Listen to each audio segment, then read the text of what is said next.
করেছেন, উপস্থিত থেকে শান্তি সম্প্রীতির কথা বলেছেন। আজকে যখন সোশ্যাল মিডিয়ার মাধ্যমে তিনি সংকল্পের কথা বলেছেন, আজকে যখন ডক্টর ভীমরাও আম্বেদকর তার প্রয়াণ দিবস আমরা পালন করি, সংবিধানের উপরে আস্থা রেখে সংকল্প করি, যখন আমরা এইভাবে পড়ি, এই ব্যাজটা পড়ি, যে ব্যাজটা বলে দুঃসাহসের কথা, শান্তির কথা বলে, তাই তো আমার তিরঙ্গা ঝান্ডা যেটা বলে সেটাই তো বলে, এই সম্প্রীতি শান্তির কথা বলে।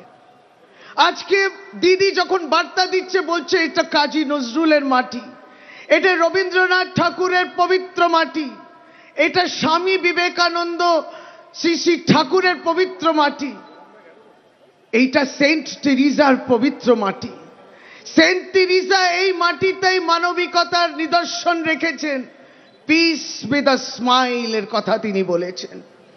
স্বামী বিবেকানন্দ শিব জ্ঞানের জীবের সেবা কথা বলেছে, জীবর সেবা বলেছেন। তো স্বামীজির সঙ্গে তার আমরা আধ্যাত্মিক গুরু হিসেবে তাকে দেখি, কিন্তু বাস্তবিকতা রয়েছে তার কথা এবং দর্শনে। সব ধর্মের সমন্বয়ের কথা শ্রী শ্রী ঠাকুর বলেছেন, যত মত তত পথ। এটা তো বাংলার কথা, বাংলার মাটির কথা।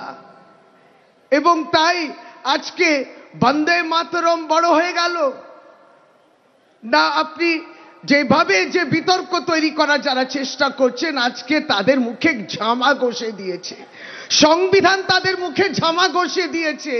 আজকে বাংলার মাটিতে আমরা আনন্দ প্রকাশ করি, কারণ আজকে সোনালী খাতুন ফিরেছে, সেই তার গ্রামে, রামপুরহাটে, বীরভূমে পায় করে গ্রামে ফিরছে। সংবিধানের জয় হলো।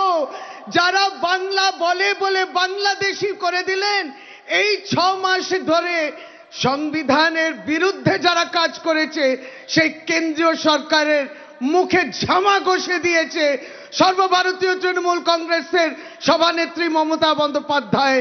কারণ প্রতিনিয়ত তিনি সোনালীর জন্য লড়ে গেছেন। পেটে